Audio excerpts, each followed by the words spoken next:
nama Tuhan, Bapak Ibu, Saudara, sidang Jumat yang terkasih. Kiranya pagi hari ini kami ucapkan selamat datang, selamat beribadah di dalam kasih Tuhan kita Yesus Kristus. Ya, oleh kemurahan Tuhan kita boleh bersama-sama menikmati akan kemurahan Tuhan. Bahkan juga kita menghargai, menghormati akan korban Tuhan yang senantiasa yang sudah menyelamatkan kita. Juga kepada jemaat yang ada di rumah masing-masing, pagi hari ini kiranya kami mohon juga sejahtera Allah kiranya menyertai dan kiranya boleh beribadah dimanapun mereka berada, kiranya boleh bersama-sama menikmati akan suasana ibadah pada pagi hari ini. Puji nama Tuhan. Dan mari kita akan bersama-sama akan mulai ibadah kita akan nyanyikan satu pujian di dalam buku 100 Rohani nomor 170. Ku datang ke hadirat-Mu. Haleluya.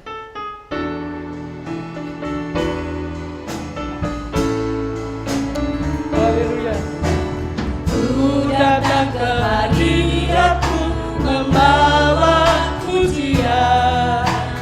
Dengan segenap hatiku ku memuji Engkau, ya Tuhan.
Engkau, ya Tuhan Allahku, Kau patut ditinggikan, sembah mulialah nama-Mu di bumi, sembah mulialah nama-Mu.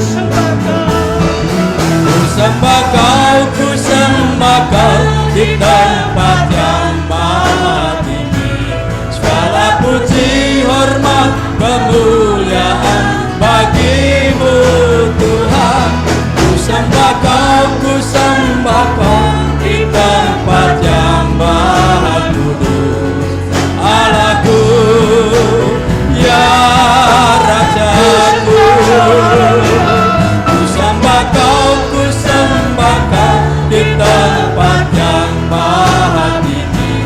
Segala puji, hormat, kemuliaan bagi-Mu Tuhan. Ku sembah Kau, ku sembah Kau di tempat yang maha kudus. Allahku, ya Rajaku. Ku sembah Kau, ku sembah Kau di tempat yang maha tinggi. Segala puji, hormat, kemuliaan bagi-Mu Tuhan. Ku sembah Kau, ku sembah Kau di tempat yang maha kudus. Allahku, ya Rajaku. Nanti kami mohon Bapak Sarjono berdoa. Haleluya, haleluya. Terimalah kepujian kami di hadapan Oh Tuhan, terima kasih. Sebab Engkau yang layak disembah, Engkau layak dipuji, ditinggikan. Haleluya, haleluya. Haleluya, haleluya. Haleluya, haleluya. Kemuliaan hormat hanya bagi Engkau, Allah kami yang di surga, yang di dalam nama Yesus disebut. Haleluya. Yesus yang tersalib, terpampang, dijual juta, yang saat pagi hari ini ada di tengah-tengah kami. Sebab kami yakin percaya, oh ada 2-3 orang berkumpul di dalam nama-Mu dengan sehati Tuhan, Engkau hadir di sama-tengah kami. Oh haleluya. Haleluya, haleluya. Sebabnya ya Tuhan, kami patut memuji-muji Engkau, patut menyembah Engkau Tuhan, Amen. patut meninggikan Engkau Haleluya. Tuhan. Haleluya. Atas rahmat dan kemurahan Tuhan pada saat pagi hari ini. Oh kami seberapa banyak yang ada Tuhan, haleluya, boleh mendapatkan kemurahan untuk memuliakan nama-Mu di tempat ini ya Tuhan. Haleluya, haleluya. Sebabnya ya Tuhan, kami menyerahkan kehidupan kami, oh dari orang tua bahkan sampai anak-anak kecil Tuhan. Haleluya. Ya Tuhan. Mohon Tuhan tutup bungkus dengan kuasa darah-Mu Tuhan, Haleluya. sehingga pada pagi hari ini Tuhan, sungguh-sungguh Tuhan, haleluya, kami boleh mendapatkan kemurahan Allah, boleh mendapatkan hadirat Allah. Amen. Tuhan, secara pribadi, lepas pribadi Tuhan. Haleluya, haleluya. Sehingga kami yang datang dengan kelesuan, kami datang dengan kebimbangan, kami datang Tuhan, dengan berbagai hal Tuhan, Engkau kami boleh tolong mendapatkan kami. sesuatu yang Haleluya. baru, mendapatkan jawaban yang daripada Engkau Tuhan. Terima kasih Bapa, terima kasih. Pimpin kami dari awal, pertengahan hingga sampai akhir ibadah ini Tuhan. Bila kuasa-Mu curahkan atas kami. Terima kasih Tuhan, Kau berkati ibadah kami pada pagi hari ini, dari awal sampai akhirnya. Bahkan Tuhan, Engkau memberkati Tuhan gereja-gereja-Mu yang lain Tuhan, yang saat ini sedang mengadakan ibadah Tuhan. Kiranya Tuhan hadir di sama-tengah mereka Tuhan. Terima kasih Tuhan, terima kasih.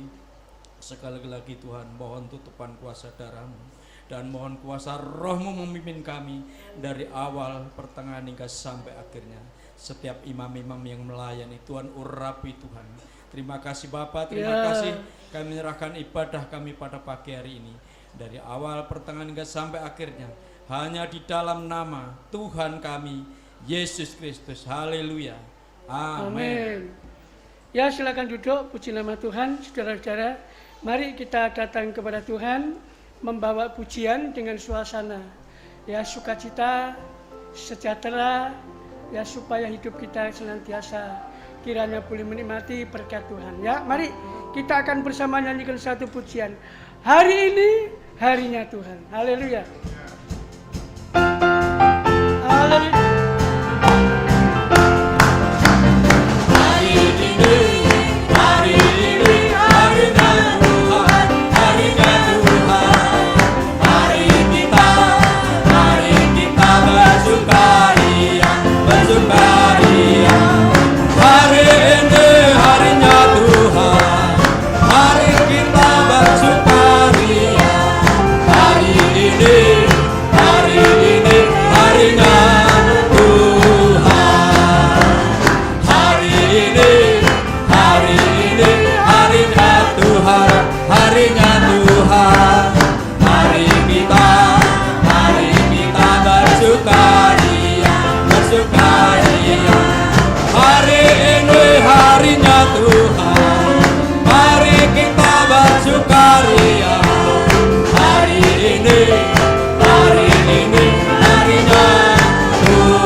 Sukacita, haleluya ya. Sekalipun dunia ini ditandai suasana kegelapan, suasana yang semakin semrawut, sukar dan seterusnya, tetapi bagi anak Tuhan, hari ini hari yang sudah dijadikan oleh Tuhan untuk kita. Mari kita mau bersukaria untuk menerima berkat Tuhan. Mari kita bersama berdiri, kita nyanyikan pujian ini dengan suasana sukacita. Haleluya. Haleluya.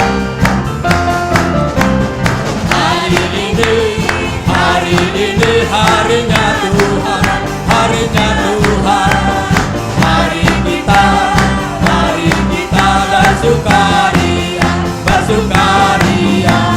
Hari ini harinya Tuhan, mari kita bersukaria.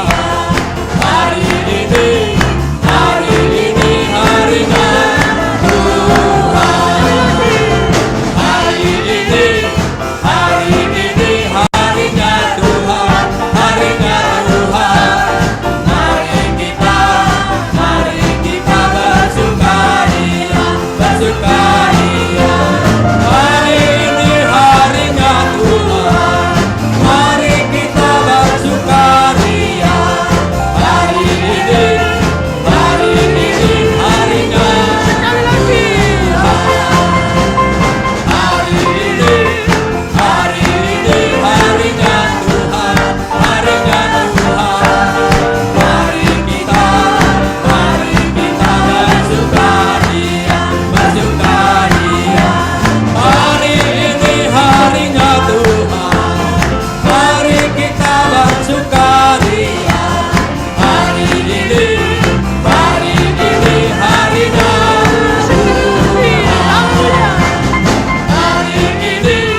Hari ini harinya Tuhan, harinya Tuhan.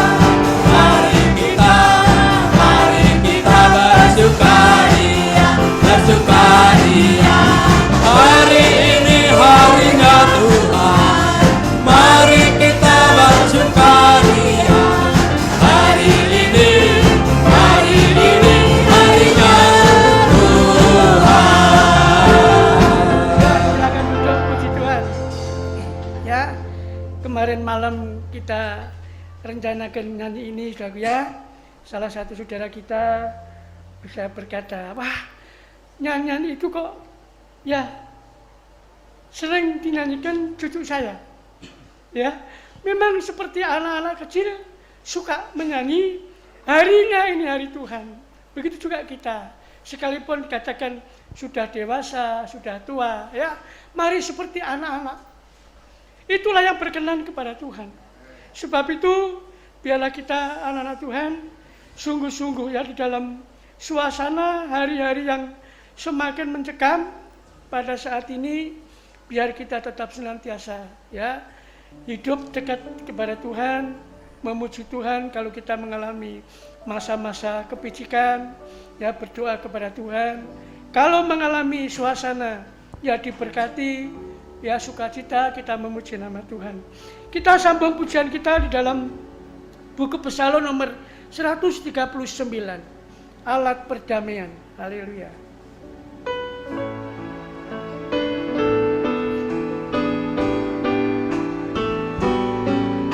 Tuhan, dengarkanlah doaku. Haleluya. Tuhan, dengarlah doaku. Oh Tuhan, dengarlah seruanku di saat kegesangan melanda hidup manusia. Tuhan,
hidup manusia karena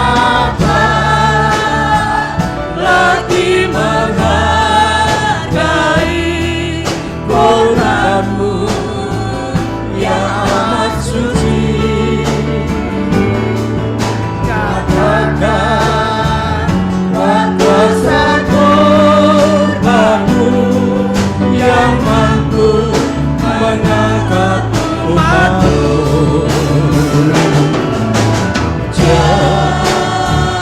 Jadikan hidupku alat pendamaianmu,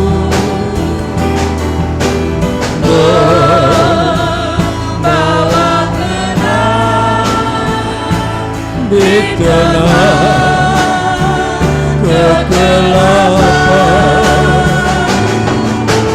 membawa kesukaan di tengah kedukaan. Jadikan hidupku berguna bagimu Tuhan. Puji Tuhan ya. Pujian ini kalau kita renungkan ya di tengah-tengah di masa ini saudaraku, ya hidup ditandai dengan suasana ya kebijikan, kesusahan, bahkan juga kegersangan melanda ya di mana-mana. Nah itu sebagai anak-anak Tuhan maka kita harus ya memiliki satu kewajiban ya untuk menjadi terang. Itu yang Tuhan janjikan kepada kita supaya kita bisa membawa iman percaya kepada Tuhan, supaya dalam kebimbangan kita tetap bisa berharap kepada Tuhan. Oh puji Tuhan, dalam suasana kebencian ya kita bisa membawa ya suasana kedamaian. Ini yang terjadi di tengah-tengah dunia yang gelap. Kita bisa membawa terang dalam kehidupan kita kepada mereka. Oh puji Tuhan, ini menjadi kebutuhan dunia sekarang ini. Oh sudah luar biasa. Untuk itu pujian ini tidak hanya sekedar kita bisa menyanyi, tetapi mari kita sungguh-sungguh ya terapkan dalam hidup kita sebagaimana kita menjadi anak Tuhan, umat Tuhan. Kita harus berani menyatakan ya kepada kebenaran firman Tuhan atau terang dunia ya untuk supaya mereka bisa melihat ya oh ternyata betul orang Kristen itu hidup di dalam terang. Dia itu bisa membawa damai. Ya tidak ada kebencian. Orang yang berbeda kita bisa mengasihi mereka. Itu harus menjadi pengalaman hidup kita. Oh puji Tuhan. Mari kita nyanyikan pujian ini sekali lagi ya. Kaum wanita nyanyikan bait yang pertama. Haleluya.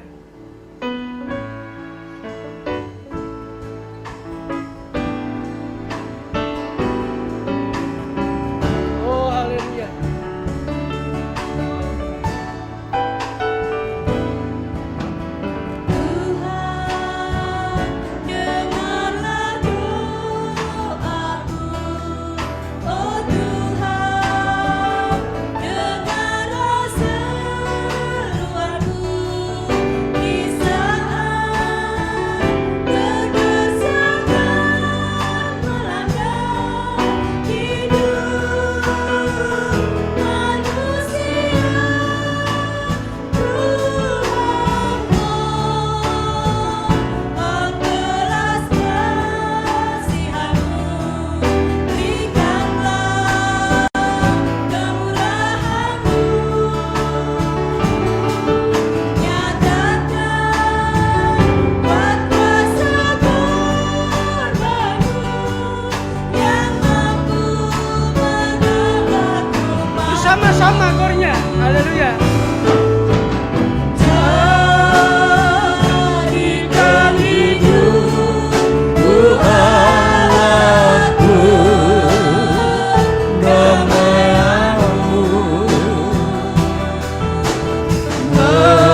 manusia karena tak lagi menghargai korbanmu yang amat suci. Nyatakan kuat kuasa korbanmu yang mampu menolak umatmu. Jadikan hidupku anak pendamaianmu, membawa terang di tengah kegelapan,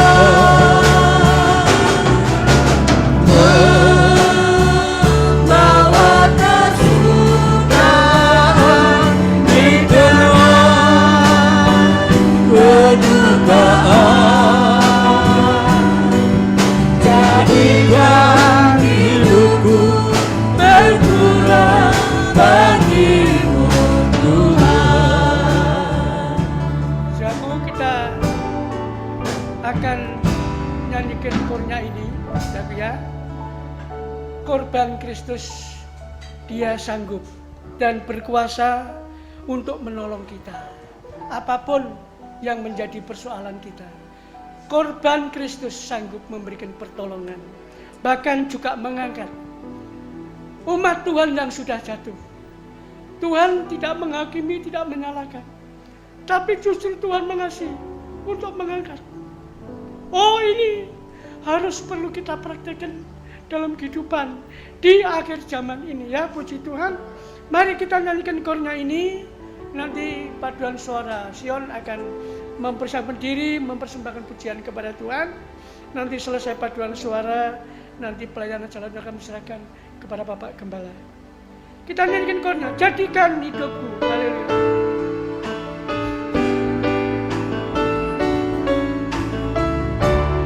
Oh, haleluya.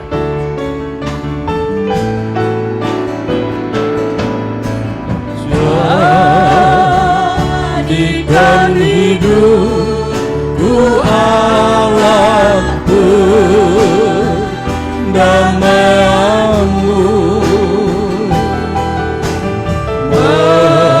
membawa iman di tengah kebimbangan, membawa kasih-Mu di tengah kebencian, membawa harapan bagi yang berputus asa. Jadikan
Puji Tuhan, saudara-saudara, sebelum kita membaca dan mendengarkan firman Tuhan, mari kita mohon kemurahan Tuhan, kita berdoa.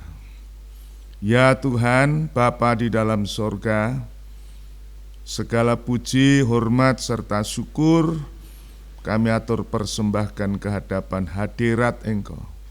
Bersyukur untuk kemurahan Tuhan. Pada hari ini kami masih ada kesempatan untuk menghampiri Tuhan, untuk mencari Tuhan, untuk mendengar firman Tuhan. Terima kasih Tuhan untuk kesempatan yang sangat indah dan berharga ini. Oleh sebab itu kami mohon kemurahan Tuhan. Beri kiranya kami mendapat kasih karunia di hadapan Engkau. Buatlah kami dapat mengerti firman Tuhan, serta bisa menampung kebenaran firman-Mu, terlebih kemampuan untuk kami hidup sesuai dengan firman Tuhan.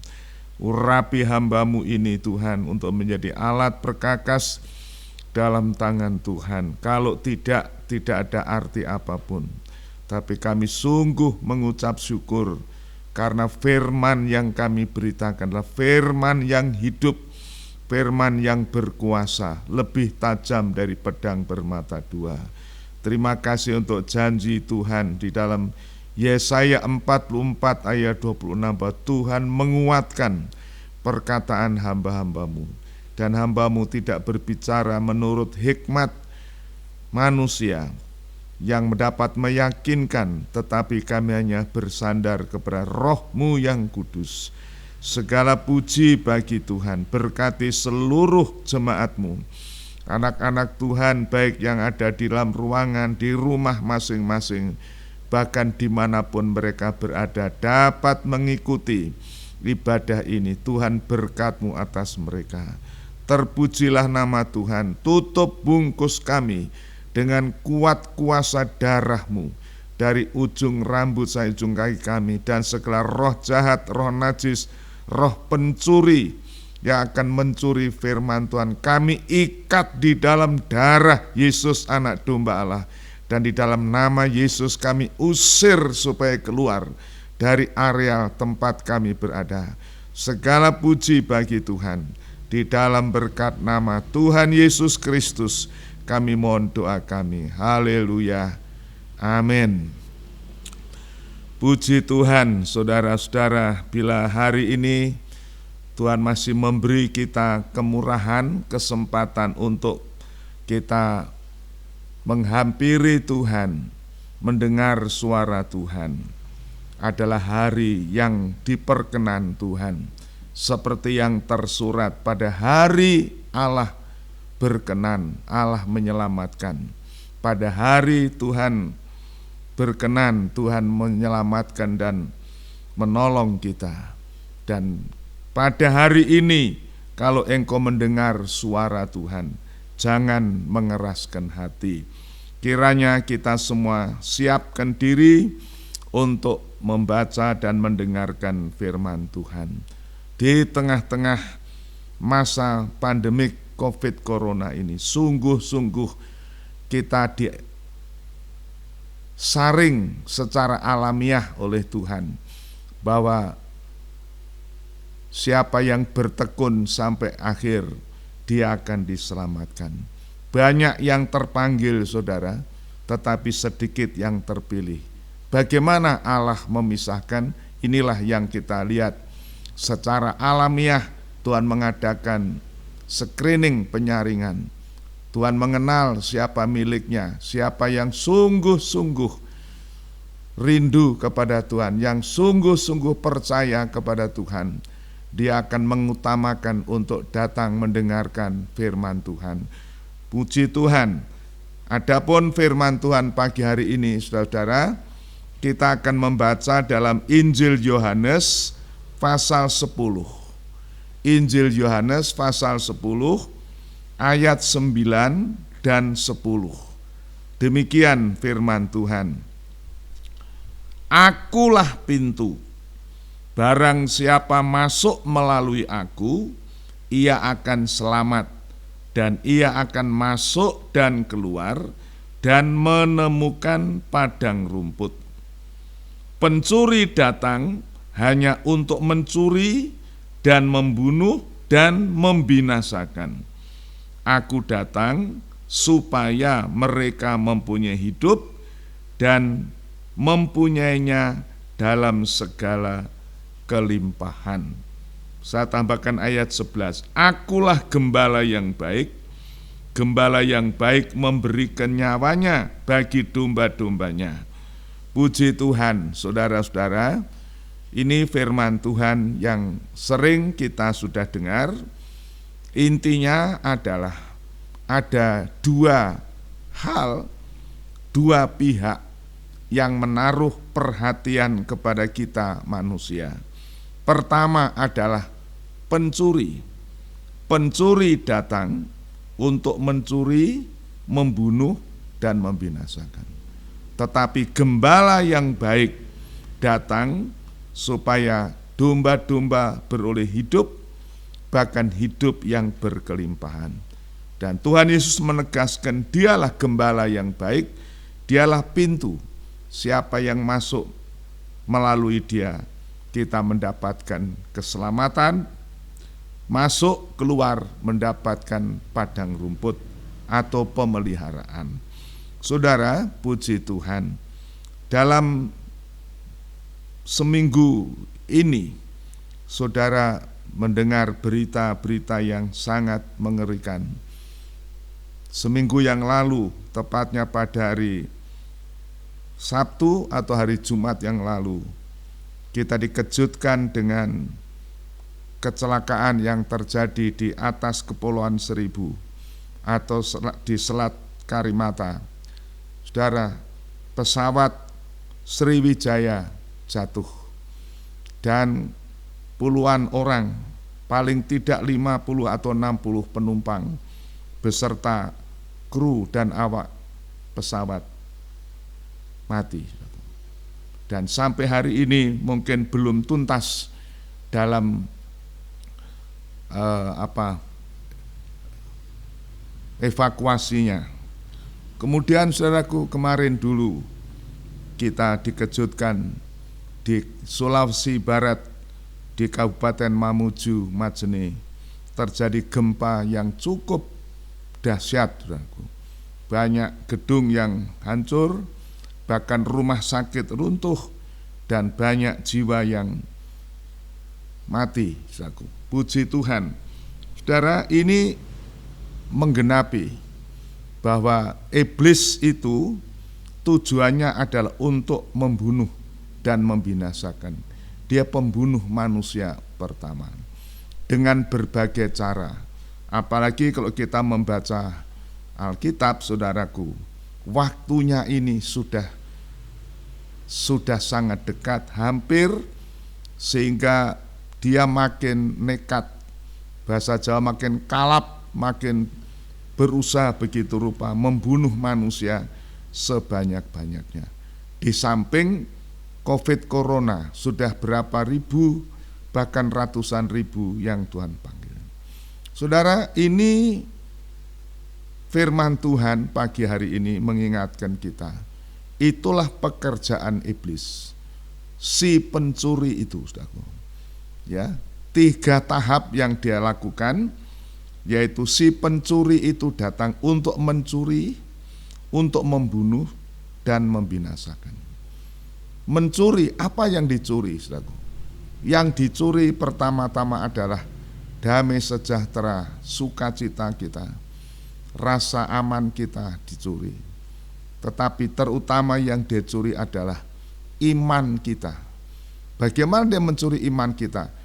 Firman yang kita dengar dia curi. Saudaraku, karena orang imannya tumbuh kalau dia mendengarkan firman Tuhan.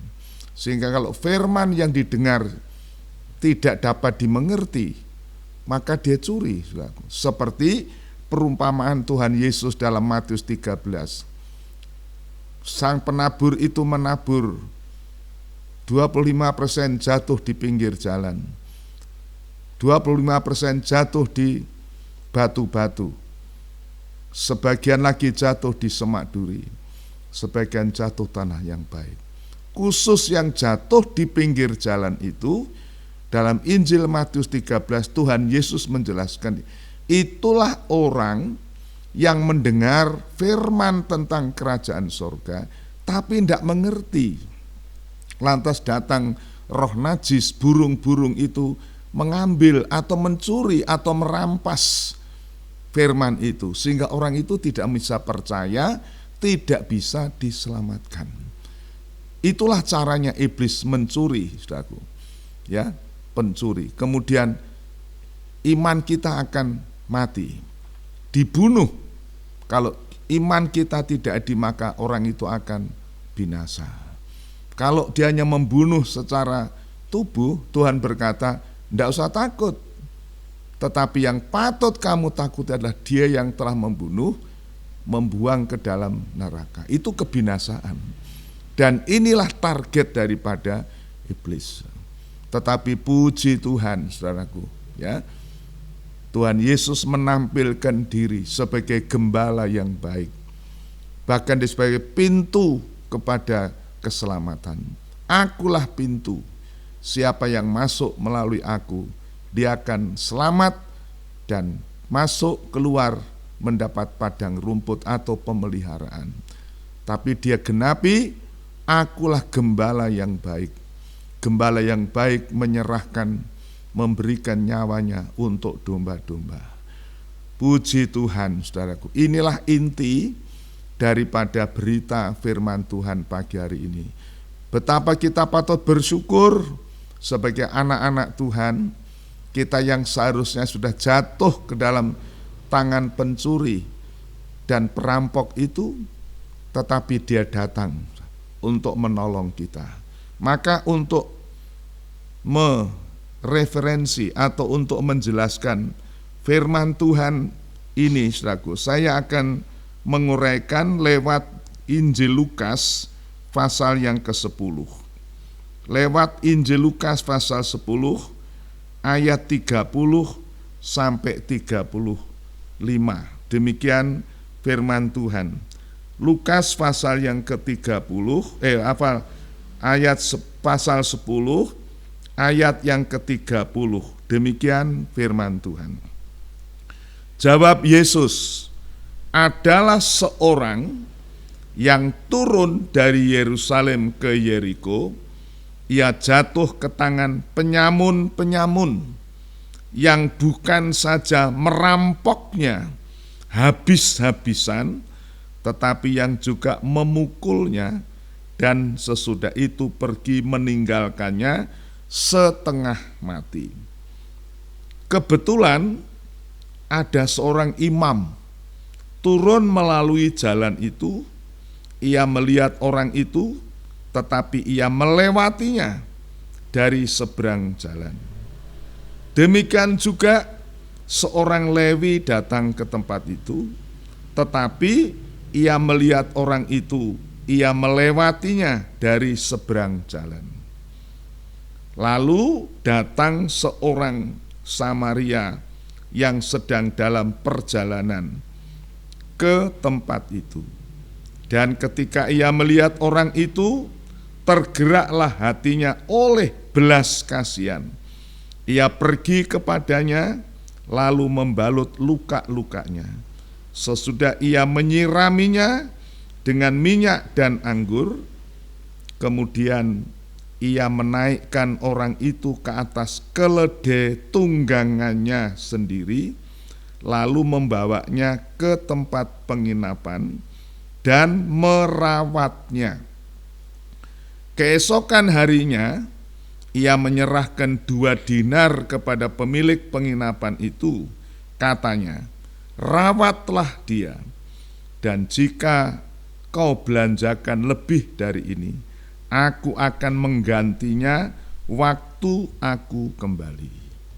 Saudara, inilah pengajaran Tuhan Yesus kepada seorang pemimpin agama, ahli Taurat, yang datang kepadanya menanyakan, Tuhan, supaya kami dapat hidup kekal, apa yang harus kami perbuat? Karena dia orang ahli Taurat, saudara, maka Tuhan katakan, "Lah, apa yang kamu baca dalam Taurat?" Maka orang ini berkata, "Kasihilah Tuhan Allahmu dengan segenap hatimu, dengan segenap jiwamu, dengan akal budi dan kekuatan, dan sesama manusia seperti dirimu sendiri." Tuhan katakan, tepat jawabmu, lakukan itu, perbuat sesuai dengan keyakinanmu, kamu akan hidup. Tetapi ahli Taurat berkata, tetapi siapa sesama kami manusia? Oh saudara-saudara, pertanyaan yang nyeleneh, saudaraku. Seorang pemimpin agama tidak mengenal sesama manusia, tetapi Tuhan menjelaskan, menerangkan dengan ilustrasi atau perumpamaan ini.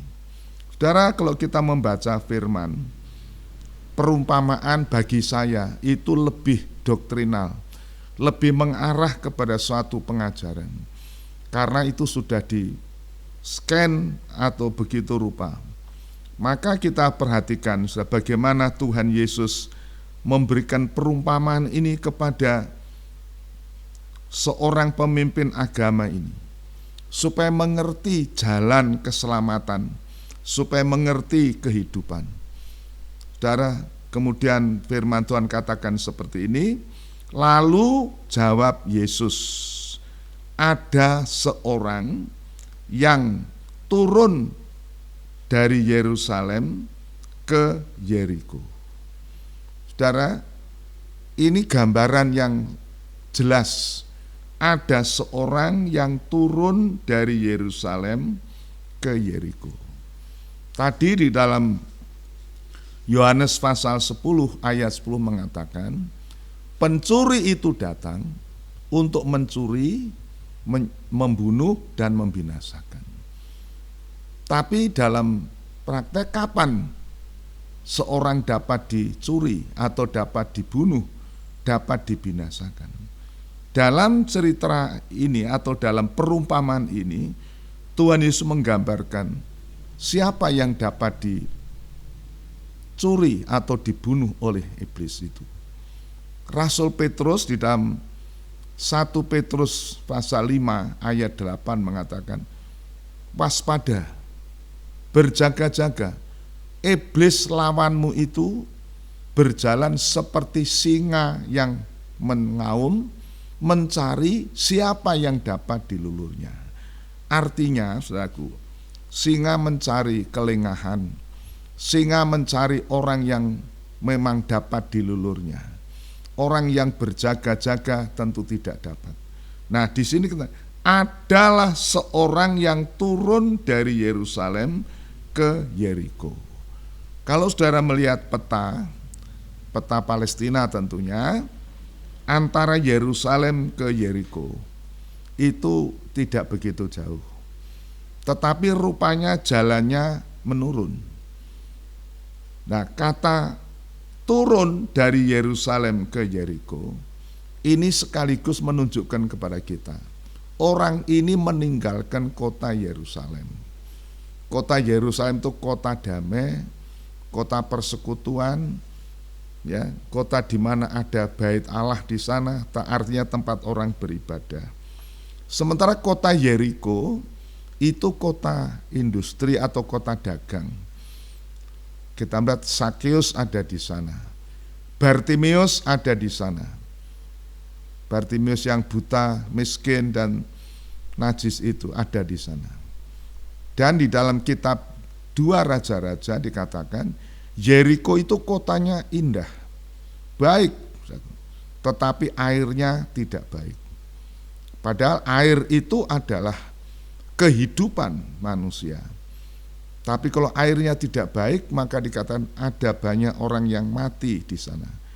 Bayi-bayi tidak bisa lahir, gugur di sana. Itu Yeriko. Jadi kalau kita baca di sini, adalah seorang yang turun dari Yerusalem ke Yeriko. Ini menunjuk kepada orang-orang yang turun meninggalkan tempat persekutuan, meninggalkan tempat dia dapat pemeliharaan, turun ke duniawi, Yeriko itu kota duniawi atau menggambarkan duniawi. Memang indah, memang di sana banyak hiburan, karena di dalam kitab Ulangan disebutkan kota pohon korma. Haleluya. Jadi Yeriko ini satu sebutan yang luar biasa, saudara. Tetapi airnya tidak baik. Artinya di sana ada kebinasaan. Nah, di sini adalah seorang yang turun dari Yerusalem ke Yeriko. Siapa dia? Itulah orang yang sengaja meninggalkan ibadah, meninggalkan persekutuan dengan Tuhan, meninggalkan penggembalaan. Sebab itu saya berulang pesan kepada jemaat. Mari kita pada masa-masa pandemik ini, jangan menganggap suatu kesempatan kita untuk jauh dari Tuhan. Jangan jadikan kesempatan untuk saudara melalaikan ibadah. Karena kalau itu terjadi, maka itu berarti saudara turun, rohani saudara turun dari tempat yang tinggi ke tempat yang rendah. Maka itu menjadi sasaran saudara. Ya, dikatakan di sini, jatuh ke tangan penyamun. Penyamun itu iblis, saudaraku. Penyamun itu adalah yang membegal kita dengan segala tipu dayanya, dengan segala atributnya. Dan dikatakan di sini, yang bukan saja merampoknya habis-habisan, tetapi yang juga memukulnya dan sesudah itu meninggalkannya setengah mati. Inilah saudara gambaran yang sangat jelas. Iblis datang itu pencuri, membunuh dan membinasakan.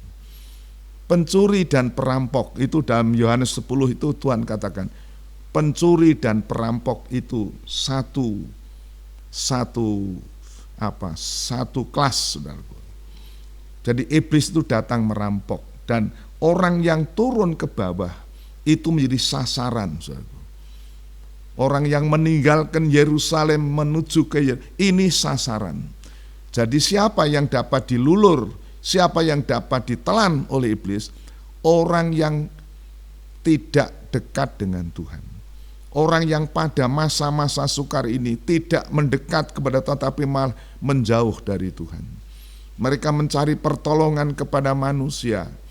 Dan di dalam kitab Yeremia pasal 17 ayat 5 itu sudah tentu terkutuk orang yang mengandalkan manusia, yang menaruh harapan kepada kekuatan sendiri dan undur daripada Tuhan. Oh saudara-saudara, sebab itu saya mengingatkan saudara, jemaat Tuhan, baik yang ada di ruangan ini maupun yang di rumah masing-masing, perhatikan saudaraku, iblis itu pencuri, iblis itu perampok, iblis itu penyamun. Dia akan menghadang setiap orang yang sengaja jauh dari Tuhan, yang sengaja meninggalkan Tuhan. Dia akan merampok. Apa yang dirampok? Kekayaan kita, saudaraku. Apa kekayaan kita? Bukan emas dan perak, kekayaan jasmani, tetapi damai sejahtera, sukacita, terutama keselamatan kita. Dirampok. Caranya merampok tidak merampok langsung, dicuri. Iman saudara makin lemah karena tidak membaca firman, tidak mendengar firman. Saudara meninggalkan persekutuan, renggang dari Tuhan. Maka itu sasaran empuk, saudaraku. Saudara diambil rasa damai, rasa sejahtera, rasa syukur, saudara tidak bisa mengucap syukur. Akhirnya saudara mengomel, bersungut-sungut, menyalahkan Tuhan, menyalahkan pemerintah, menyalahkan gembala mungkin, saudaraku.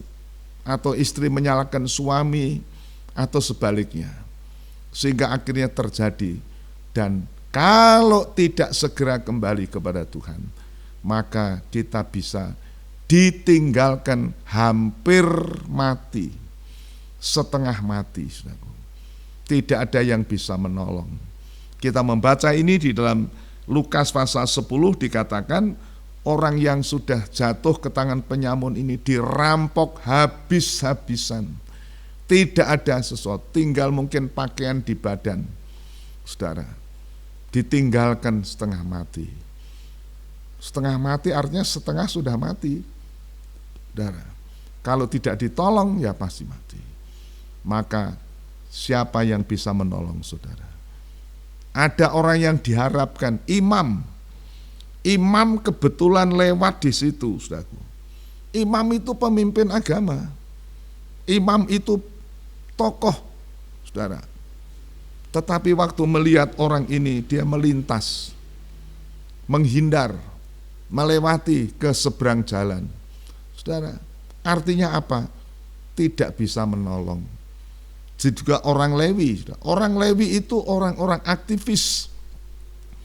Ya, mungkin bisa jadi pelayan-pelayan di dalam pekerjaan Tuhan dan sebagainya. Tetapi tidak bisa menolong. Ini Tuhan Yesus ingin menegaskan bahwa agama, hukum Taurat dan segala tidak bisa menolong. Saudara, itu adalah pekerjaan iblis, pekerjaan kuasa kegelapan. Digambarkan dalam Yohanes 10 itu, ini orang-orang upahan. Orang yang melihat serigala datang tidak menolong, menyelamatkan domba, malah lari meninggalkan. Karena mereka tidak bertanggung jawab. Itu agamawi, saudara. Oh puji Tuhan, tetapi kembali Yohanes 10 ayat 10. Iblis datang untuk mencuri, membunuh dan membinasakan.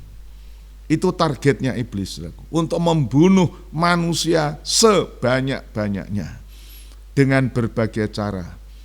Dengan corona ini, dengan malapetaka yang jatuh, musibah, pesawat jatuh, tanah longsor, banjir, gunung meletus, gempa bumi, dan masih banyak lagi, saudaraku. Itu iblis membunuh. Tetapi puji Tuhan, sementara agama tidak bisa membantu, tidak bisa menolong kita. Kita membaca ada satu pribadi yang datang. Tuhan berkata, aku datang sebagai gembala yang baik. Aku datang sebagai pintu untuk keselamatan. Siapa yang mau masuk pintu itu akan diselamatkan. Dalam Matius 7 dikatakan, pintu itu sempit. Memang orang yang mau masuk pintu itu harus meninggalkan segala beban-beban hidupnya yang berat.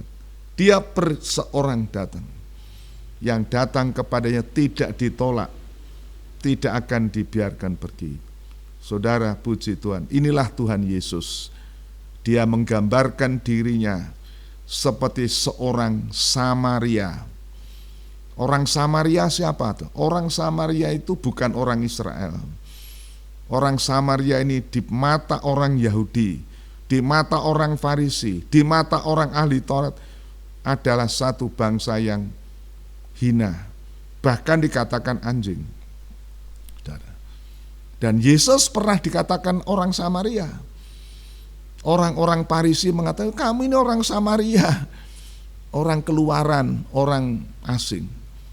Maka Tuhan berkatakan, dia menyatakan ada orang Samaria, orang yang ditolak oleh orang Nazaret, ditolak oleh orang Farisi.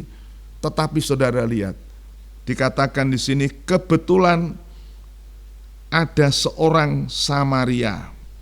Lalu datanglah seorang Samaria yang sedang dalam perjalanan ke tempat itu. Ketika ia melihat orang itu, tergeraklah hatinya oleh belas kasihan. Oh saudara-saudara, imam-imam, orang yang jatuh ke tangan penyamun ini, saya yakin dia orang Yahudi, orang Israel, yang seharusnya imam bertanggung jawab untuk menolong, tetapi ternyata menghindar. Orang Lewi begitu juga. Tetapi kita melihat orang Samaria, Yesus yang ditolak oleh mereka. Waktu melihat itu tidak memperhatikan satu sukukah, satu agamakah, atau satu level dalam hidupkah, tidak. Tetapi belas kasihan menggerakkan hatinya.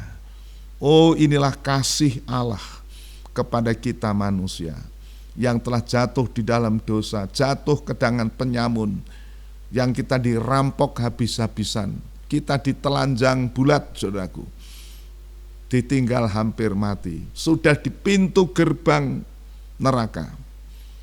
Tetapi kasih Allah dibuktikan dengan mengutus putranya yang tunggal, Yesus Kristus, yang digelar sebagai orang Samaria, yang mendorong dia bukan karena satu agama, bukan satu bangsa, bukan satu suku, tetapi belas kasihan. Oh puji Tuhan. Ayat 34.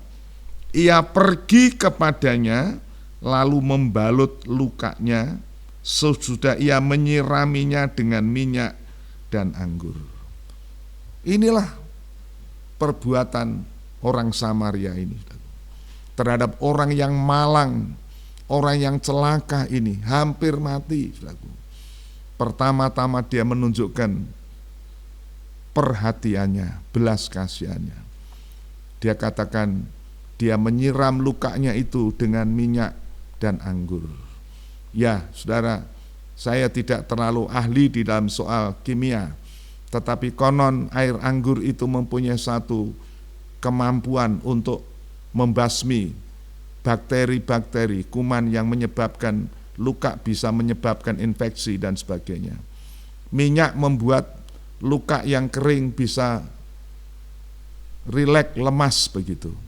Saudara, kemudian dikatakan membebat. Lukanya dibebat, tidak tinggal menganga, saudaraku. Luka yang menganga bisa menyebabkan infeksi, kena bakteri, kuman dan sebagainya. Tetapi dibebat. Dibebat artinya ditutup. Ini bicara soal pengampunan, saudaraku. Yesus datang untuk mengampuni dosa. Roma 5 ayat 8. Allah menunjukkan kasih-Nya di dalam Kristus mati bagi kita tatkala kita masih berdosa. Tatkala kita masih berdosa, dosa kita diampuni. Oh puji Tuhan, saudaraku. Inilah kasih, wujud kasih Allah. Dan orang ini dibebat, lukanya ditutup, saudaraku. Saya rasa kalau saudara mengalami hal ini luar biasa. Tetapi tidak hanya sampai di situ. Tuhan Yesus tidak meninggalkan dia dalam kondisi terbebat saja. Tetapi kita membaca tadi, kemudian ia menaikkan orang itu ke atas keledai tunggangannya sendiri. Oh saudaraku, dalam Matius 11 ayat 28, mari datang kepadaku, kamu yang letih lesu dan berbeban berat, aku akan memberi kelegaan. Kita membaca orang ini dinaikkan di atas keledai tunggangannya sendiri. Artinya ini Tuhan mau menanggung, saudaraku. Orang yang masih lemah, masih lunglai ini, tidak berdaya, tidak bisa berjalan, dinaikkan di atas keledai, ditanggungnya, saudaraku, dibawa ke rumah tumpangan, rumah perawatan. Kalau zaman sekarang mungkin itu rumah sakit atau mungkin hotel. Dikatakan di sini, kemudian ia menaikkan orang itu ke atas keledai tunggangannya sendiri, lalu membawanya ke rumah penginapan dan merawatnya.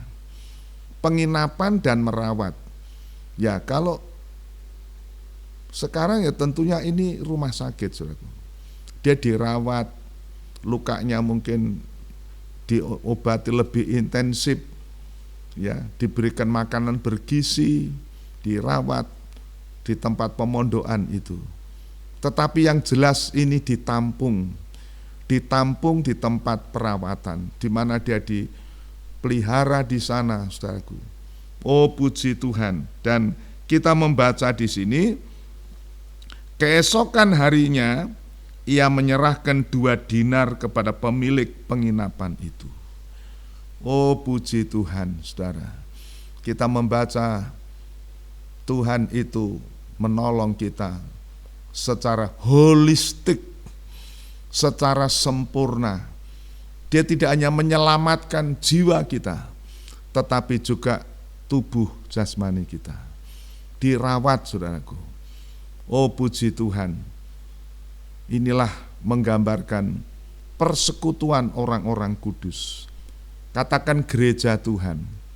Yang dinamakan gereja Tuhan bukan bangkunya, bukan gedungnya, bukan pintunya.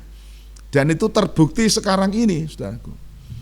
Gereja yang dibangun beratus juta, bahkan bermiliar, gedung yang besar, fasilitas yang komplit. Apa gunanya sekarang? Kosong, saudaraku. Karena tidak boleh orang masuk berjemaat di situ, dibatasi, sehingga gedung yang dibangun berjuta-juta itu sekarang katakan mubazir, saudaraku. Tetapi yang dimaksud gereja Tuhan bukan gedungnya, bukan pintu gerejanya, bukan bangkunya, tapi orang yang berdoa, ibadah di dalamnya. Siapa? Saya dan saudara sekarang. Sekarang saudara tidak bisa berbakti dalam gereja yang megah besar. Berdoa dari rumah, beribadah dari rumah. 2-3 orang berhimpun, ayah, ibu, sama anak berhimpun. Tuhan hadir di sini. Ini gereja. Ini gereja. Gereja Tuhan yang sebenarnya adalah orang-orang yang datang kepada Tuhan. Gereja mula-mula dalam Kisah Rasul pasal 2 adalah orang-orang yang setia beribadah dari keluarga ke keluarga, rumah tangga ke rumah tangga. Sebab itu saudaraku, pandemik corona ini menjadi berkat bagi gereja Tuhan sebetulnya, untuk mengadakan satu saringan secara alamiah, untuk melihat jiwa-jiwa saudara-saudara yang sungguh-sungguh menerima Yesus sebagai juru selamat. Saudara akan mementingkan persekutuan dengan Tuhan. Walaupun 2-3 orang, suami istri, ayah, ibu, dan anak, usahakan untuk bersekutu. Ini gereja. Gereja bukan gedungnya. Gereja juga bukan perkumpulan yang besar, saudaraku. Tapi gereja adalah di mana 2-3 orang berhimpun, Tuhan hadir di sana. Dan ini yang indah. Oh puji Tuhan, kita membaca Tuhan membawa orang yang bekas dirampok, diambil kekayaannya, dibawa ke rumah tumpangan. Itu bicara tentang gereja. Sekali lagi, gereja bukan gedungnya, bukan sinodenya, bukan organisasinya, bukan lembaganya, tetapi adalah di mana ada persekutuan orang-orang kudus. Di situ, disitulah tempat perawatan jiwa-jiwa. Disitulah tempat perawatan orang-orang yang sudah diselamatkan dari perampok, dari pencuri ini. Diadakan perawatan di situ. Katakanlah ini penggembalaan. Hidup dalam penggembalaan. Bukan gembala manusia, tetapi firman Tuhan. Firman yang kami beritakan kepada saudara. Itulah firman penggembalaan yang memelihara, merawat saudara, supaya saudara bisa sembuh total, dapat semula. Oh puji Tuhan, firman Tuhan digenapi saudara. Dikatakan pencuri datang untuk mencuri, membunuh, dan membina. Dan itu digambarkan dengan begitu jelas. Seorang yang turun dari Yerusalem ke Yeriko, jatuh ke tangan penyamun-penyamun, perampok-perampok, dan dirampok saudaraku, kekayaannya, hartanya, miliknya, dan dia dipukul, ditinggalkan, hampir mati. Kalau tidak ada yang tolong, saudaraku, pasti binasa. Itu tujuannya iblis, saudaraku. Iblis datang untuk mencuri harta kekayaan saudara. Dengan cara apa? Membuat saudara lengah, membuat saudara meninggalkan persekutuan, membawa saudara menurun rohaninya, mulai kurang berdoa, mulai kurang baca Alkitab, karena tidak ada yang mengawasi saudara. Makanya saya selalu ingatkan kepada jemaat, jangan anggap COVID Corona ini peluang bagi saudara untuk jauh dari Tuhan. Ada alasan untuk tidak beribadah, ada alasan untuk tidak berbakti. Sebaliknya harusnya membawa saudara lebih sungguh-sungguh, lebih tekun, karena iblis berjalan seperti singa yang mengaum, mengumbar suara teror, menakutkan, menggentarkan, sehingga saudara merasa takut. Tetapi saudara, Petrus berkata, lawan dia, lawan dengan iman yang teguh. Nah, iman yang teguh dari mana? Membaca firman. Lebih banyak membaca firman pada saat ini, supaya iman saudara teguh. Dan kalau kita melawan dia dengan iman yang teguh, dia akan lari. Yakobus berkata, iblis lari dari kita. Iblis mendengar kita memuji Tuhan, memuliakan Tuhan, menyembah. Oh, dia tidak tahan, dia lari. Oh, puji Tuhan.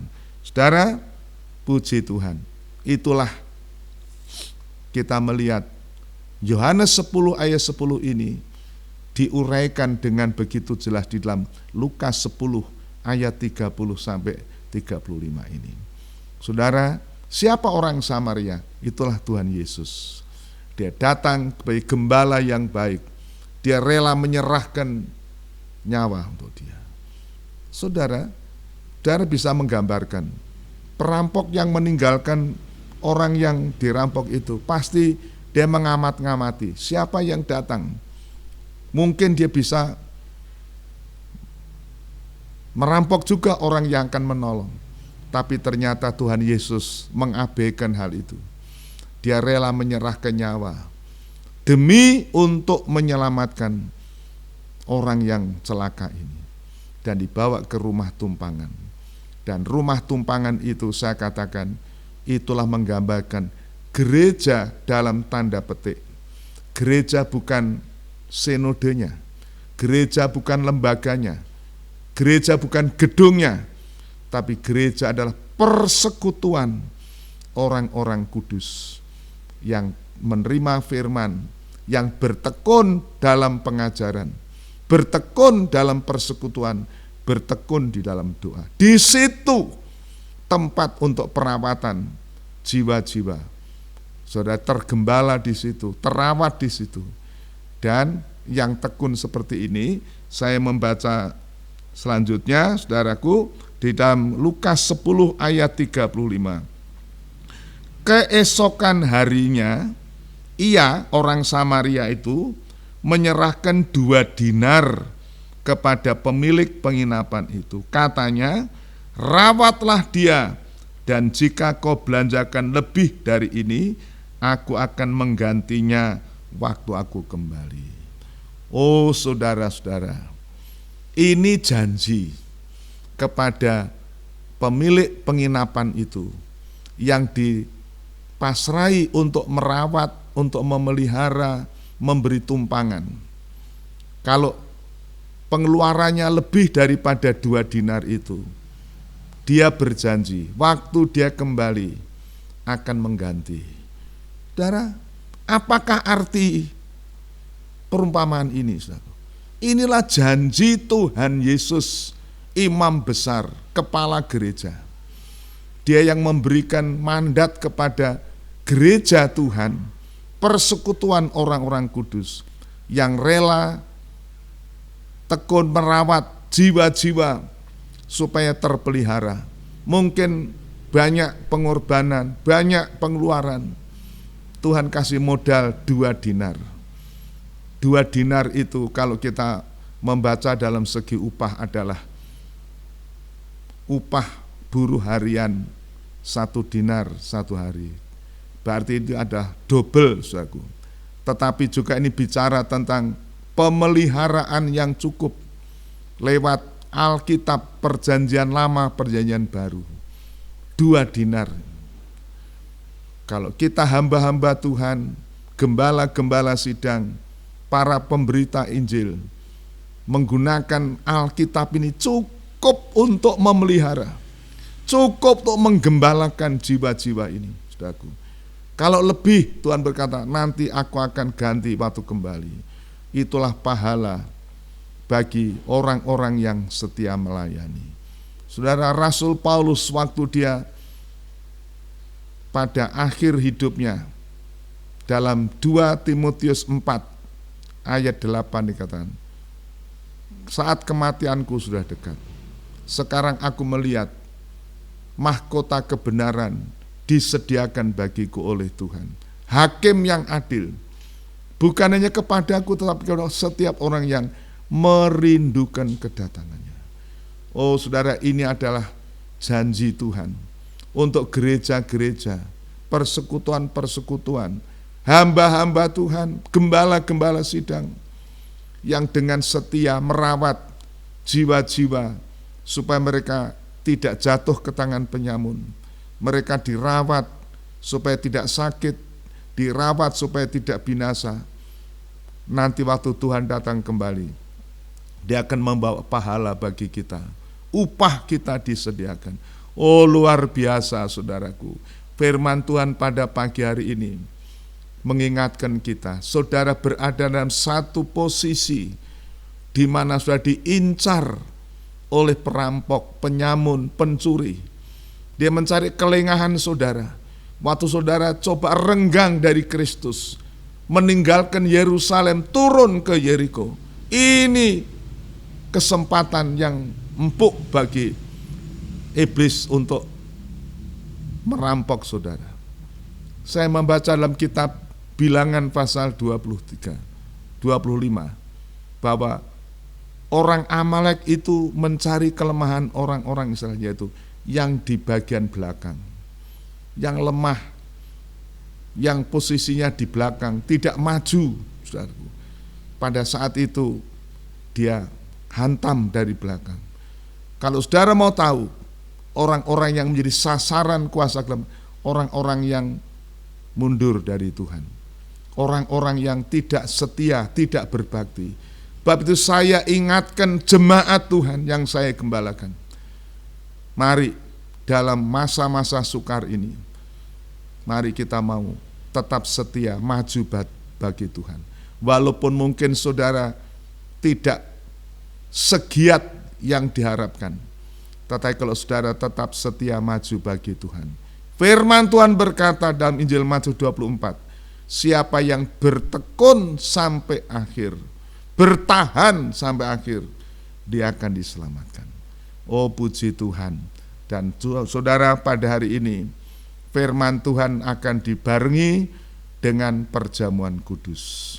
Inilah bukti daripada kebaikan gembala yang baik. Tuhan berkata gembala yang baik itu memberikan nyawanya untuk domba-dombanya.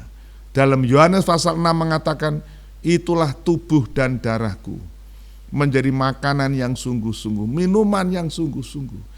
Siapa makan tubuhku, minum darahku, dia mendapat hidup yang kekal. Saudara, puji Tuhan, mari pada pagi hari ini kita akan manfaatkan tubuh dan darah Tuhan. Itulah korban Kristus yang karenanya saudara mendapat bebatan. Luka-luka kita dibebat, luka hati, luka batin, kepahitan-kepahitan yang terjadi dibebat, disiram oleh anggur atau darahnya, pengampunan diberikan, kita mendapatkan damai sejahtera. Oh puji Tuhan saudara-saudara, puji Tuhan. Kita akan menyanyikan satu pujian, kasih Allahku sungguh telah terbukti ketika dia serahkan anaknya. Kasih Allah mau berkorban buat kau dan aku. Kasih Allah yang heran. Haleluya. Kita akan nyanyikan pujian ini. Kita persiapkan untuk kita menerima perjamuan yang kudus. Haleluya. Kasih Allahku sungguh telah terbukti ketika dia serahkan anaknya. Kasih Allah mau berkorban bagi kau dan aku. Tak ada kasih seperti kasih-Mu. Kasih Allahku kasih Allahku sungguh telah terbukti ketika Dia serahkan anaknya. Kasih Allah mau berkorban bagi kau dan aku. Tak ada kasih seperti kasih-Mu. Bersyukur, bersyukur, bersyukurlah, bersyukur karena kasih setia-Mu. Ku sembah, ku sembah, ku sembah dan ku sembah. Selama hidupku ku sembah Kau Tuhan. Saudara-saudara, orang Lewi menghindar, imam-imam menghindar melihat orang yang celaka di pinggir jalan dalam keadaan telanjang bulat, dirampok, dianiaya, ditinggalkan hampir mati. Tidak ada seorang yang peduli. Imam-imam orang Lewi, agama apa saja tidak bisa menolong. Tetapi seorang pribadi, seorang Samaria, itulah Yesus Kristus orang Nazaret. Dia rela menyerahkan nyawanya, berkorban untuk menyelamatkan saudara. Dia yang berkata, aku datang supaya domba-domba itu memperoleh hidup dan mempunyainya dalam kelimpahan. Oh saudara, kita dirawat, kita dipelihara, oh kita dibebat di rumah penampungan sekarang. Kita menunggu Dia akan datang kembali untuk membawa pahala bagi kita. Oh puji Tuhan, mari kita berdiri bersama-sama, kita nyanyikan pujian ini bersama. Kasih Allahku sungguh telah terbukti ketika Dia serahkan anaknya. Kasih Allah mau berkorban bagi kau dan aku. Tak ada kasih seperti kasih-Mu. Bersyukur, bersyukur, bersyukurlah, bersyukur karena kasih setia-Mu. Ku sembah, ku sembah, ku sembah dan ku sembah. Dalam hidupku ku sembah Kau Tuhan.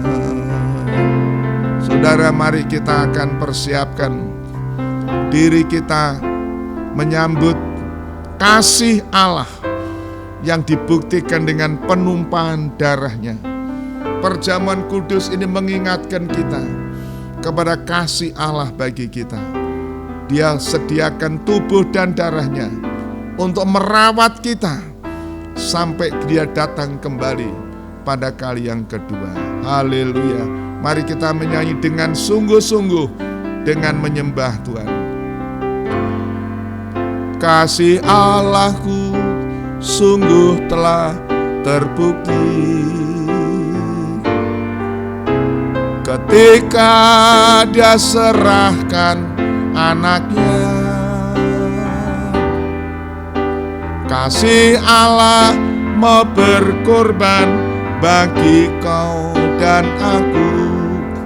Tak ada kasih seperti kasih-Mu. Bersyukur, bersyukur, bersyukurlah, bersyukur karena kasih setia-Mu. Ku sembah, ku sembah, ku sembah dan ku sembah. Hidupku ku sembah Kau Tuhan. Bersyukur, bersyukur, Bersyukurlah, bersyukur karena kasih setiamu. Ku sembah, ku sembah, ku sembah dan ku sembah. Selama hidupku ku sembah Kau Tuhan. Ya Tuhan Allah Bapa di dalam sorga, betapa kami bersyukur karena kasih setiamu dinyatakan, dibuktikan di dalam kehidupan ini. Tuhan, kondisi saat ini membuka dengan begitu terang bagaimana kuasa kegelapan merajalela. Iblis sebagai pencuri dan perampok telah coba untuk membunuh, bahkan membinasakan orang-orang Tuhan. Kami melihat betapa malapetaka menimpa begitu banyak orang yang dibunuh lewat kecelakaan pesawat terbang, lewat gempa bumi, gunung meletus, bahkan juga lewat COVID Corona ini. Begitu banyak manusia yang dibunuh. Tetapi firman-Mu mengingatkan kami, kalau hanya dibunuh secara tubuh masih belum apa-apa, tetapi yang patut kami takutkan yaitu kebinasaan. Setelah mati secara jasmani akan dilempar ke dalam lautan api neraka. Tetapi puji Tuhan, kami bersyukur kepadamu Tuhan, karena Engkau datang sebagai gembala yang baik, yang telah menyerahkan nyawa untuk domba-dombanya. Engkau datang untuk memberi hidup dan hidup dalam kelimpahan. Dengan begitu nyata jelas Tuhan memberikan pengajaran dalam Lukas 10 ayat 30-35. Tuhan, Engkau datang sebagai orang Samaria yang ditolak oleh orang Yahudi, tetapi Engkau dengan belas kasihan telah merawat, menolong, mengangkat orang yang dalam celaka itu. Itulah kehidupan kami Tuhan. Kamilah orang-orang yang jatuh di tangan penyamun itu. Karena kami meninggalkan Tuhan, meninggalkan firman-Mu. Kami kehilangan segala sesuatu. Tetapi Tuhan, Engkau memulihkan kami. Tuhan, terima kasih Engkau telah mencurahkan darah-Mu bagaikan air anggur yang mengobati luka-luka batin kami, luka-luka hati kami, kepahitan-kepahitan. Tuhan, Engkau basuh dengan kuasa darah Tuhan, dan Engkau memberikan kami damai sejahtera. Tuhan, terima kasih karena Engkau telah membawa kami di dalam penggembalaan lewat persekutuan orang-orang kudus. Kami dirawat, kami dipelihara sampai Engkau datang pada kali yang kedua. Dan pada pagi hari ini kami bersyukur Tuhan, dengan tubuh dan darah-Mu dalam wujud perjamuan kudus ini, kami dapat menikmati bentuk pemeliharaan Tuhan sementara kami menantikan kedatangan Tuhan. Karena firman-Mu dalam 1 Korintus katakan, seberapa banyak kali kami makan minum perjamuan ini, kami memberitakan kematian Tuhan sampai Engkau datang. Sebab itu Tuhan, saat ini jiwa kami sungguh merindukan kapan Engkau datang Tuhan. Kami percaya Engkau akan datang menjemput gereja Tuhan, untuk meluputkan, mengangkat kami dari kesukaran-kesukaran, siksaan yang akan menimpa bumi ini. Sebab itu hati kami rindu kepadamu, mata kami menengadah menantikan kedatangan Tuhan. Sebab itu Tuhan, peliharakan kami, bersyukur untuk pemeliharaan Tuhan lewat perjamuan kudus ini. Tuhan berkati dan berkati hamba-hamba Tuhan yang akan melayani. Berkati jemaat masing-masing di rumah, masing-masing yang menggunakan tubuh dan darah-Mu ini. Berkati mereka Tuhan, berikan kekuatan, teguhkan iman mereka. Nama Tuhan dipermuliakan. Terima kasih Tuhan, segala puji, hormat, syukur bagi nama Tuhan. Di dalam nama Tuhan Yesus Kristus kami berdoa. Amin. Saudara tetap berdiri dan saudara masing-masing mempersiapkan diri, menyediakan di rumah masing-masing tubuh dan darah Kristus. Kita akan menyanyi sekali lagi, memberi kesempatan saudara untuk mempersiapkan. Kemudian kita nanti akan makan bersama, minum bersama di hadapan Tuhan. Kasih Allahku sungguh telah terbukti ketika Dia serahkan anaknya. Kasih Allah mau berkorban bagi kau dan aku. Tak ada kasih seperti kasih-Mu. Bersyukur, bersyukur, bersyukurlah, bersyukur karena kasih setia-Mu. Ku sembah, ku sembah, ku sembah dan ku sembah. Hidupku ku sembah kau Tuhan. Mari saudara kita angkat tubuh Kristus dengan tangan kanan kita. Taruh cawan di dada saudara sebagai kasih Allah dalam kehidupan ini. Dan demikianlah firman Tuhan. Bukankah roti yang kita pecah-pecahkan adalah persekutuan dengan tubuh Kristus? Haleluya.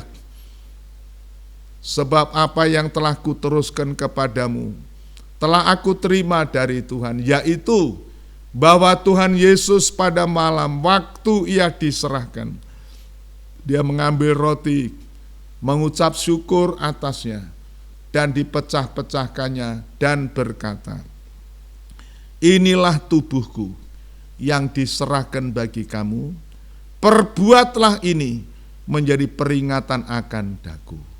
Mari kita terima dalam nama Tuhan Yesus Kristus. Haleluya. Amin.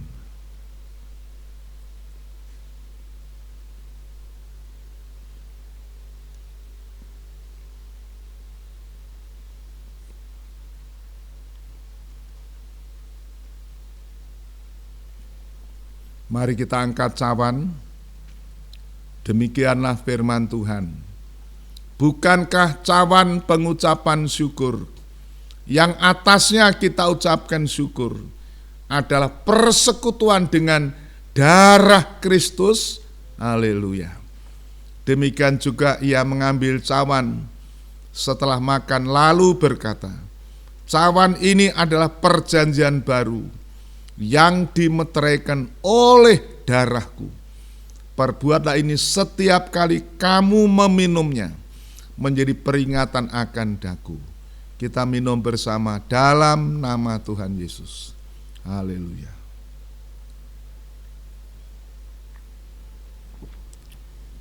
Haleluya. Haleluya. Haleluya. Haleluya. Kita mengucap syukur.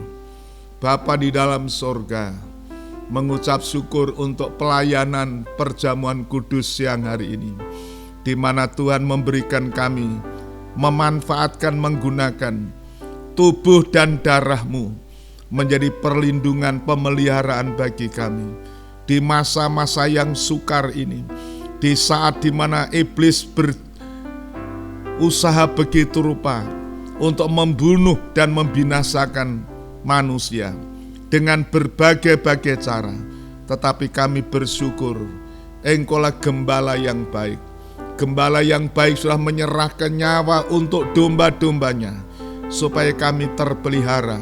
Seperti firman-Mu dalam Yohanes 10, tidak ada seorang pun yang dapat merampas kami dari tangan Tuhan. Terima kasih untuk perlindungan, terima kasih untuk pemeliharaan, terima kasih untuk proteksi yang sempurna oleh kuat kuasa korban-Mu. Tuhan, terima kasih Tuhan menyempurnakan ibadah kami pada siang hari ini. Kalau ada di antara anak-anak-Mu yang dalam kelemahan, kesehatan yang terganggu, sakit penyakit. Kami percaya kuasa bilur-Mu, darah-Mu membawa kemenangan dan kesembuhan yang heran. Terima kasih, segala puji, hormat, syukur kami persembahkan dalam nama Tuhan Yesus Kristus. Haleluya. Amin. Puji Tuhan, saudara-saudara, kembali ke tempat duduknya masing-masing. Dan mari kita akan teruskan ibadah kita dengan mempersembahkan persembahan kita kepada Tuhan. Selalu saya ingatkan, di rumah masing-masing saudara bisa menyisihkan berkat Tuhan sesuai dengan 1 Korintus 16 ayat 1. Kita bisa menyisihkan dan kita bisa salurkan itu kepada pengurus jemaat atau bendara gereja. Tuhan memberkati. Kemudian saudara, kita mau tekun dalam ibadah sekalipun sampai beberapa hari ini mungkin masih secara online seperti hari ini, sesuai dengan ketentuan yang dikeluarkan pemerintah.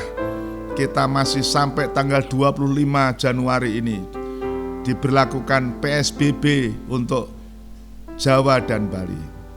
Kita tidak tahu apa akan diperpanjang atau akan selesai, tetapi mari saudara, kita akan menyesuaikan diri, melatih diri, beribadah secara pribadi di hadapan Tuhan.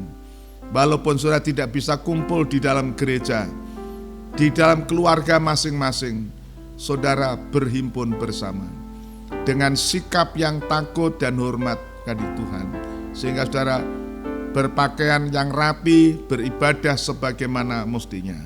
Nama Tuhan dipermuliakan. Kalau ada perkembangan selanjutnya, nanti kami akan umumkan lewat media sosial, lewat WA, YouTube dan lain-lain. Tuhan memberkati saudara, dan mari kita akan sama-sama akhiri ibadah kita. Kita berdiri bersama-sama, kita nyanyikan satu pujian. Terima kasih, oh Tuhanku, untuk keselamatan jiwaku. Terima kasih, oh Tuhanku, buat keselamatan jiwaku. Terima kasih buat cintamu, rahmat heran kaya bagiku. Ya Tuhan Allah, Bapa kami yang di dalam surga, pada akhir ibadah ini kami persembahkan segala puji, hormat, syukur bagi Tuhan. Kami bersyukur karena Tuhan masih memberi kesempatan kami untuk beribadah pada hari ini, mendengar firman-Mu dan menikmati berkat-Mu. Tetapi kami ingat pada saat ini Tuhan, kepada saudara-saudara kami yang menderita, khususnya kami ingat korban kecelakaan Sriwijaya seminggu yang lalu. Kami doakan keluarga-keluarga yang ditinggalkan oleh suami, istri, orang tua, mungkin anak, tanpa mengetahui sebelumnya Tuhan. Secara mendadak mereka berpisah. Tetapi Tuhan, kiranya Engkau sumber penghiburan, pohon penghiburan, Engkau memberikan kekuatan kepada mereka. Khususnya kalau ada anak-anak Tuhan yang mengalami hal ini, kiranya sejahtera-Mu yang melampaui akal mengawali hati mereka. Kami juga mengingat di dalam doa untuk saudara-saudara kami sebangsa setanah air yang ada di Kabupaten Mamuju, Sulawesi Barat, yang beberapa hari yang lalu mengalami gempa bumi yang begitu dahsyat. Banyak rumah yang roboh, hancur, banyak korban yang terjadi Tuhan. Kami doakan mereka yang saat ini sedang dirawat di rumah sakit, di rumah-rumah perawatan. Tuhan, Engkau tolong mereka. Kami doakan lembaga-lembaga sosial, LSM, dan Basarnas yang berusaha untuk menolong mereka. Tuhan memberkati mereka, pakai mereka sebagai saluran berkat daripada Tuhan. Tuhan terima kasih, Tuhan kirim keperluan mereka yang tinggal di tempat-tempat darurat Tuhan, tempat-tempat yang sukar dijangkau karena jalan yang putus dan sebagainya. Kiranya Tuhan akan tolong. Juga tempat-tempat lain kami dengar di tempat ada tanah longsor di Sumedang. Oh Tuhan, sungguh kami melihat malapetaka dewasa ini. Tetapi kami bersyukur mempunyai Tuhan yang hidup, Tuhan yang memperhatikan, memperdulikan kami. Tuhan peliharakan jemaat Tuhan, gereja Tuhan, seperti janji Tuhan di dalam Mazmur 91. Tuhan terima kasih. Sekarang Bapa, kami persembahkan segala pujian, hormat, kemuliaan bagi Tuhan, dan kami menyerahkan jemaat-Mu untuk kembali ke tempat masing-masing. Kiranya anugerah, damai sejahtera, kasih sayang, dan persekutuan, pemeliharaan jasmani dan rohani berlaku bagi mereka. Sampai Maranatha, Tuhan datang di awan yang permai, Tuhan menjemput kami semua. Segala puji bagi nama Tuhan. Di dalam berkat nama Tuhan Yesus, kami mohonkan doa kami. Haleluya. Amin. Selamat siang, Tuhan memberkati. Kita nyanyi Bapa terima kasih. Bapa